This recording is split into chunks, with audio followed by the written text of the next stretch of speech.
नमस्कार दोस्तों, जय हिंद। कैसे हैं आप सभी का स्वागत है आज की हमारी हिंदी साहित्य के महत्वपूर्ण ग्रंथ और ग्रंथकार की तीसरी क्लास में। देखिए दोस्तों, ये बहुविकल्पीय प्रश्नोत्तरी की तीसरी क्लास है और हमने महत्वपूर्ण ग्रंथ व ग्रंथकार का एक क्लास को और पढ़ा था जो कि वन लाइनर थी, जिसमें हमने 10 मिनट में कुल 70 महत्वपूर्ण प्रश्नों को पढ़ा था। तो आज की क्लास आपकी स्टार्ट होने जा रही है, जिसमें हम सभी लोग 30 महत्वपूर्ण बहुविकल्पीय प्रश्नों को व्याख्यात्मक ढंग से पढ़ेंगे। प्रश्न देखिएगा, हिंदी काव्यधारा के लेखक कौन है? बताइए, हिंदी काव्यधारा के लेखक कौन है? तो सही उत्तर आपका क्या हो जाएगा? पंडित राहुल सांकृत्यायन। ऑप्शन नंबर 20 प्रश्न का सही उत्तर आपका हो जाएगा। देखिए दोस्तों, इसका प्रकाशन 1945 में हुआ था। कब हुआ था? 1945 में हुआ था। कहीं कहीं पर 1944 भी देखने को मिला है। मैंने देखा है कई किताब में 1944 भी दिया हुआ है, लेकिन मोस्टली आपका यही सही रहेगा, 1945। देखिए, इसका प्रकाशन जो है किताब महल इलाहाबाद से हुआ था। कहाँ से हुआ था? किताब महल इलाहाबाद। अगला प्रश्न देखिएगा,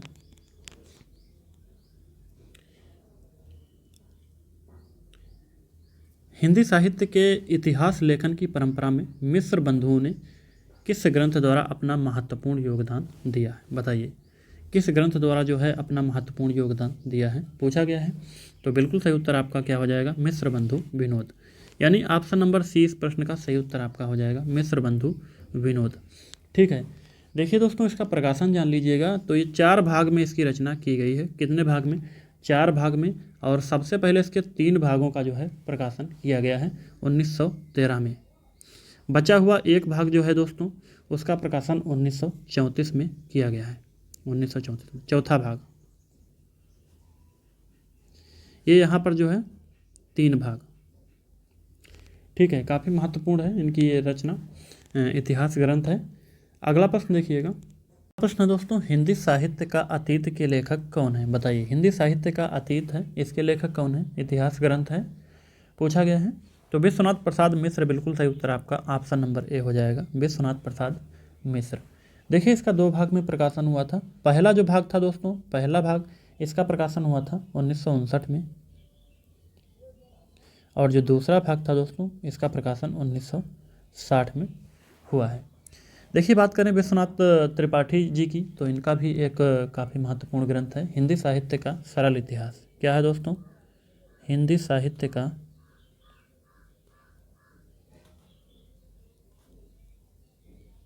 सरल इतिहास। इसी तरह से बात करें श्याम सुंदर दास जी की, तो इनका है हिंदी भाषा का विकास। हिंदी भाषा का विकास। और इनका एक दूसरा भी है दोस्तों, जिसका नाम है हिंदी भाषा और साहित्य। क्या नाम है? हिंदी भाषा और साहित्य। देखिएगा गणपति चंद्र गुप्त को, तो इनका भी एक ग्रंथ है दोस्तों, जिसका नाम है हिंदी साहित्य का वैज्ञानिक इतिहास। क्या नाम है? हिंदी साहित्य का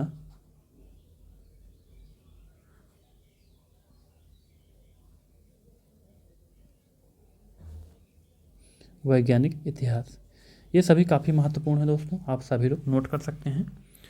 अगला देखिएगा, इनमें से काशी नागरी प्रचारणी सभा के संस्थापकों में से कौन नहीं है? बताइए दोस्तों, काशी नागरी प्रचारणी सभा के संस्थापक इनमें से कौन नहीं है, पूछा गया है।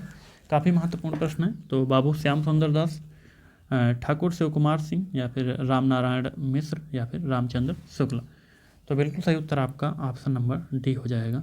दोस्तों, रामचंद्र शुक्ल जो है ये काशी नागरी प्रचारणी सभा के संस्थापक नहीं है। इसके संस्थापक के बारे में हम लोग बात करते हैं, तो बाबू श्याम सुंदर दास और ठाकुर शिव कुमार सिंह, राम नारायण मिश्र, तीनों लोग रहे हैं दोस्तों। देखिए, जो ये है काशी नागरी प्रचारणी सभा, तो हम सभी लोग बात करें इसकी स्थापना की, तो 16 जुलाई 1893 को इसकी स्थापना हुई थी। 16 जुलाई 1893 को इसकी स्थापना हुई थी। स्थापना किसने की थी? आप सभी को पता होगा, तीनों लोगों ने मिल करके। देखिए दोस्तों, इसके अगर बात की जाए प्रथम अध्यक्ष की, तो राधा कृष्ण दास हैं प्रथम अध्यक्ष, राधा कृष्ण दास। ठीक है। काफ़ी बार पूछा गया है काशी नागरी प्रचारणी सभा से जो है पहली पत्रिका कौन सी निकली थी। तो पहली पत्रिका जो थी दोस्तों नागरी प्रचारणी पत्रिका 1896 में निकली थी।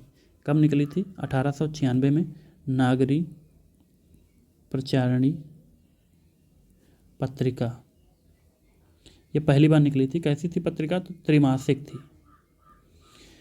ये हो गए काशी नागरी प्रचारणी सभा से संबंधित काफ़ी महत्वपूर्ण पॉइंट्स को जो मैंने यहाँ पर नोट करा दिया है। तो अगले प्रश्न पर बढ़ते हैं। अगला प्रश्न दोस्तों रमाशंकर शुक्ल रसाल द्वारा हिंदी साहित्य का इतिहास का रचना वर्ष है। देखिए दोस्तों हिंदी साहित्य का इतिहास जो है इस नाम से कई ग्रंथ हैं। जैसे कि एक आचार्य रामचंद्र शुक्ल का है तो उसका जो रचना वर्ष है 1929 है दोस्तों। काफ़ी महत्वपूर्ण और प्रमाणिक सबसे अधिक वही माना जाता है।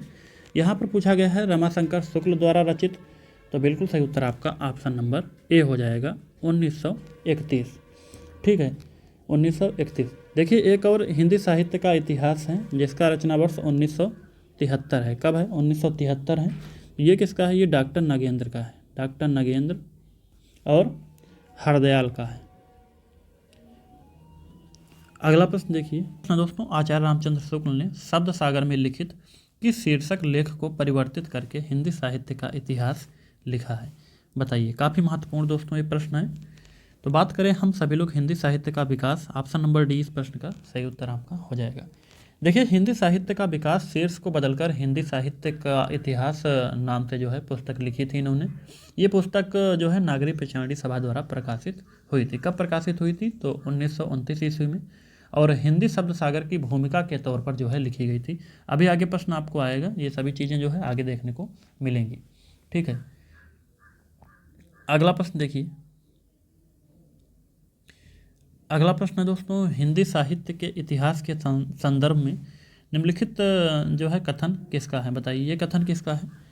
कथन है दोस्तों प्रत्येक देश का साहित्य वहाँ की जनता की चित्तवृत्ति का संचित प्रतिबिंब होता है। तब यह निश्चित है कि जनता की चित्तवृत्ति के परिवर्तन के साथ साथ साहित्य के स्वरूप में भी परिवर्तन होता चला जाता है। ये कथन दोस्तों बताना है ये कथन किसका है? प्रश्न नंबर 7 सही उत्तर आपका जो है क्या हो जाएगा? तो आचार्य रामचंद्र शुक्ल जी का ये कथन है। ठीक है आचार्य रामचंद्र शुक्ल का ये कथन है। देखिए इनकी जो किताब है ग्रंथ है कि हिंदी साहित्य का इतिहास 1929 उसी ग्रंथ का जो है ये एक कथन है। अगला प्रश्न देखिए। अगला प्रश्न है दोस्तों हिंदी भाषा का उद्गम और विकास के लेखक कौन है? बताइए हिंदी भाषा का उद्गम और विकास के लेखक कौन है? दोस्तों सही उत्तर आपका डॉक्टर उदय नारायण तिवारी हो जाएगा, ऑप्शन नंबर डी। अगला प्रश्न दोस्तों हिंदी साहित्य का वैज्ञानिक इतिहास किसके द्वारा रचित है? बताइए हिंदी साहित्य का वैज्ञानिक इतिहास इसका जो रचनाकार है कौन है?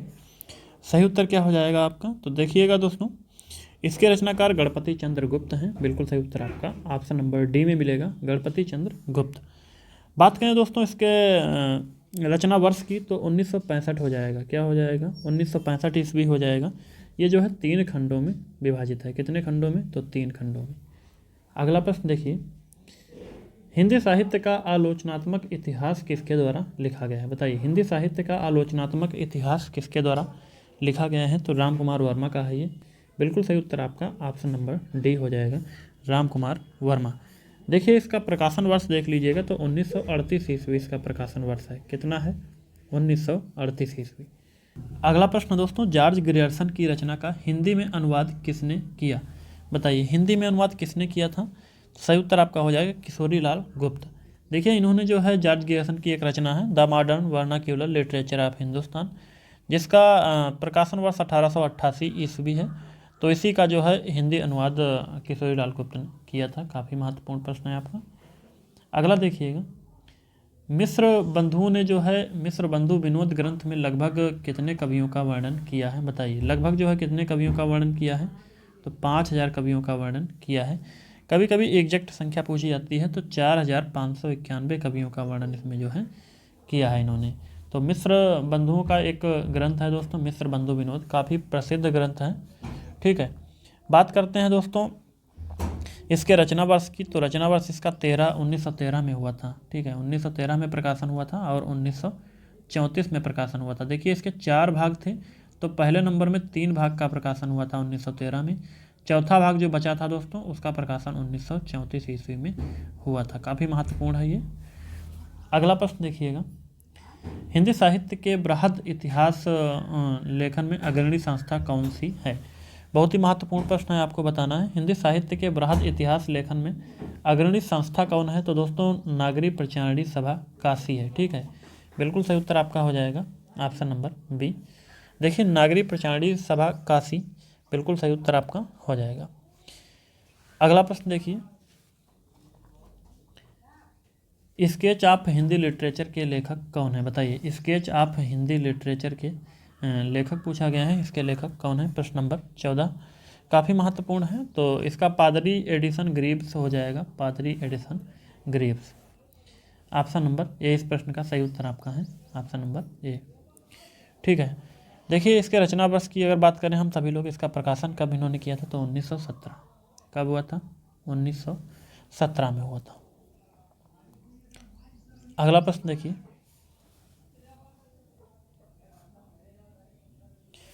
आचार्य शुक्ल का हिंदी साहित्य का इतिहास किस पुस्तक की भूमिका के रूप में लिखा गया? बताइए, किस पुस्तक की भूमिका के रूप में लिखा गया? बहुत ही महत्वपूर्ण है दोस्तों, नोट कर लेंगे आप लोग, हिंदी शब्द सागर। प्रश्न नंबर 15 हिंदी शब्द सागर हो जाएगा इसका सही उत्तर। देखिए प्रश्न नंबर 16, हिंदी साहित्य की भूमिका किसकी रचना है? बताइए, हिंदी साहित्य की भूमिका जो है ये किसकी रचना है? प्रश्न नंबर 16 तो हजारी प्रसाद द्विवेदी की है दोस्तों, हजारी प्रसाद द्विवेदी। ठीक है, हजारी प्रसाद द्विवेदी।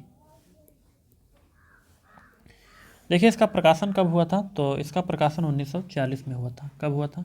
1940 में हुआ था। अगला प्रश्न देखिए,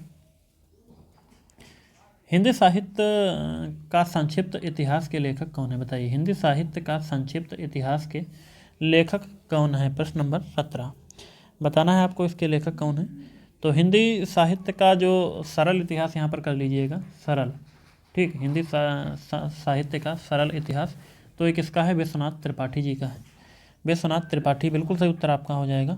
1985 प्रकाशन वर्ष नोट करिएगा, 1985 हो जाएगा। अगला प्रश्न देखिएगा, प्रश्न नंबर 18, आचार्य रामचंद्र शुक्ल ने हिंदी साहित्य का इतिहास के अंतर्गत शिव सिंह सेंगर और ग्रियर्सन के इतिहास ग्रंथों के लिए किस शब्द का प्रयोग किया है? तो बताइए किस शब्द का प्रयोग किया है? प्रश्न नंबर 18 सही उत्तर क्या हो जाएगा? वृत्त संग्रह। देखिए इनको जो है वृत्त संग्रह कहा है। सेंगर और ग्रियर्सन के जो इतिहास ग्रंथ हैं इनके लिए वृत्त संग्रह का जो है शब्द का प्रयोग किया है। अगला प्रश्न है दोस्तों, उत्तर अपभ्रंश को पुरानी हिंदी की संज्ञा किसने दी? बताइए, उत्तर अपभ्रंश को पुरानी हिंदी की संज्ञा किसने दी? तो देखिए चंद्रधर शर्मा गुलेरी ने जो है इसको पुरानी हिंदी की संज्ञा दी थी। ऑप्शन नंबर ए इस प्रश्न का सही उत्तर आपका हो जाएगा। देखिए बात करें नागरी प्रचारणी पत्रिका में इन्होंने जो है पुरानी हिंदी शीर्षक में अपभ्रंश को पुरानी हिंदी की संज्ञा दी है। तो ऑप्शन नंबर ए इस प्रश्न का सही उत्तर आपका है। अगला प्रश्न देखिएगा,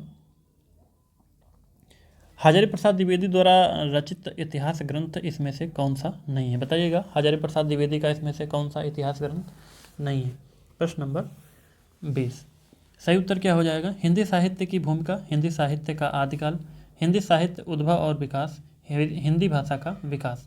तो ऑप्शन नंबर डी को देखिएगा, सही उत्तर यही आपका हो जाएगा, हिंदी भाषा का विकास। ठीक है, हिंदी भाषा का विकास। ये जो है हजारी प्रसाद द्विवेदी द्वारा रचित नहीं है, ये श्याम सुंदर दास जी का है। किसका है? तो श्याम सुंदर का है।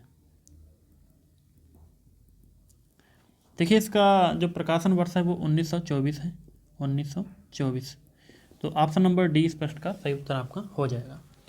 अगला प्रश्न पर चलते हैं, इतिहास लेखन की विधेयवादी पद्धति के आविष्कर्ता कौन है? बताइए, इसका किसने आविष्कार किया था? इतिहास लेखन की जो एक विधेयवादी पद्धति है इसका आविष्कार किसने किया? तो तेन ने किया था, याद कर लीजिएगा, तेन। ठीक है, ऑप्शन नंबर बी इस प्रश्न का सही उत्तर आप जो है हो जाएगा। देखिए जो विधेयवादी पद्धति है इसको जो है शुक्ल ने अपने इतिहास ग्रंथ हिंदी साहित्य का इतिहास 1929 वाला है, इसमें जो है इसी पद्धति का प्रयोग किया था, काफ़ी बार पूछा जा सकता है। तो ऑप्शन नंबर 2 प्रश्न का सही उत्तर आपका है। अगला प्रश्न देखिए, प्रश्न नंबर 22, किसने आधुनिक हिंदी साहित्य का इतिहास लिखा है? बताइए, आधुनिक हिंदी साहित्य का इतिहास जो है किसने लिखा है? सही उत्तर आपका क्या हो जाएगा? बताना है दोस्तों, आधुनिक हिंदी साहित्य का इतिहास किसका है? प्रश्न नंबर 22। तो ये दोस्तों कृष्ण शंकर शुक्ला जी का है। ऑप्शन नंबर डी सही उत्तर आपका हो जाएगा। देखिए इसका प्रकाशन वर्ष जो है वो दोस्तों 1934 है। कितना है? 1934 इसका प्रकाशन वर्ष है। ठीक है, कृष्ण शंकर शुक्ला जी का है ये। अगले प्रश्न पर चलते हैं। तो अगला प्रश्न है दोस्तों, खड़ी बोली हिंदी साहित्य का इतिहास किसने लिखा है? आपको बताना है खड़ी बोली हिंदी साहित्य का इतिहास जो है किसने लिखा है, बताइए। सही उत्तर क्या हो जाएगा प्रश्न नंबर 23 का? तो इसका जो है ब्रजरत्न दास हो जाएगा, ऑप्शन नंबर बी। ठीक है, ऑप्शन नंबर बी हो जाएगा सही उत्तर। 1941 नोट कर लीजिएगा, 1941। अगले प्रश्न पर चलते हैं। तो अगला प्रश्न है दोस्तों, इतिहास लेखन की सबसे विकसित पद्धति कौन सी है, बताइए। इतिहास लेखन की सबसे विकसित पद्धति कौन सी है दोस्तों? तो विधेयवादी पद्धति है, नोट कर लीजिएगा, विधेयवादी पद्धति। अगला प्रश्न देखिएगा, राजस्थानी भाषा और साहित्य पुस्तक के लेखक कौन है, बताइए। राजस्थानी भाषा और साहित्य पुस्तक के लेखक कौन है? सही उत्तर क्या हो जाएगा प्रश्न नंबर 25 का? देखिए दोस्तों, इसके जो लेखक हैं वो है मोतीलाल मनेरिया। सही उत्तर आपका हो जाएगा मोतीलाल मनेरिया। तो ऑप्शन नंबर बी इस प्रश्न का सही उत्तर आपका हो जाएगा, ऑप्शन नंबर बी। ठीक है, देखिए अगले प्रश्न पर चलते हैं। तो अगला प्रश्न है, गारसा तासी के इतिहास ग्रंथ इस्तवार द लिटरेचर एंदुई ए हिंदुस्तानी, इसका जो है दूसरा संस्करण कब प्रकाशित हुआ? पूछा गया इसका दूसरा संस्करण कब प्रकाशित हुआ है, प्रश्न नंबर 26 का। तो बताना है आपको। तो 1871 में इसका जो है दूसरा संस्करण प्रकाशित हुआ था। अगला प्रश्न है दोस्तों, इस्तवार द लिटरेचर एंदुई ए हिंदुस्तानी का हिंदी अनुवाद किसने किया, बताइए। इसका हिंदी अनुवाद किसने किया? तो दोस्तों डॉक्टर लक्ष्मी सागर वार्ष्णेय ने किया है, ऑप्शन नंबर सी इस प्रश्न का सही उत्तर आपका हो जाएगा। ये फ्रेंच भाषा में है, इसका हिंदी अनुवाद इन्होंने किया था और पुनः जो है 1952 ईस्वी में इसका प्रकाशन किया था। दूसरी बार इसका नाम क्या था दोस्तों? तो हिंदुई साहित्य का इतिहास इसका नाम रखा था। क्या नाम रखा था? हिंदुई साहित्य का इतिहास, काफ़ी महत्वपूर्ण है, नोट कर सकते हैं आप लोग। प्रश्न दोस्तों, हिंदी शब्द सागर संपादित ग्रंथ है, बताइए। हिंदी शब्द सागर जो है ये संपादित ग्रंथ है किसका है? तो श्याम सुंदर दास जी का है, ऑप्शन नंबर बी सही उत्तर हो जाएगा। देखिए दोस्तों, आचार्य रामचंद्र शुक्ल जी का जो हिंदी साहित्य का इतिहास 1929 का है, ये भी जो है हिंदी शब्द सागर की भूमिका के रूप में ही प्रकाशित हुआ था। काफ़ी महत्वपूर्ण पॉइंट आपका है। अगला देखिएगा, आचार्य रामचंद्र शुक्ल ने प्रथम उत्थान का समय कब से कब तक माना है, बताइए। प्रथम उत्थान का समय जो है आचार्य रामचंद्र शुक्ल ने कब से कब तक माना है? तो सही उत्तर क्या आपका हो जाएगा? 1868 से 1893। 1868 से 1893 ईस्वी बिल्कुल सही उत्तर है। इसी तरह से द्वितीय उत्थान की हम सभी लोग बात करें तो ये जो है 1893 से 1918 तक माना है। तृतीय उत्थान की हम सभी लोग बात करें दोस्तों तो इसका जो है 1918 से अब तक माना है। आगे देखिएगा अगला प्रश्न आपका, तो हिंदी साहित्य का आरंभ 693 ईस्वी से मानने वाले इतिहासकार इनमें से कौन हैं, बताइए। तो राम कुमार वर्मा जी हैं, बिल्कुल सही उत्तर आपका ऑप्शन नंबर सी हो जाएगा। कुल 30 महत्वपूर्ण प्रश्नों का हम सभी ने इस क्लास में अध्ययन किया है और ऐसे आगे आपकी जो क्लास हैं वो सभी कंटिन्यू चलती रहेंगी।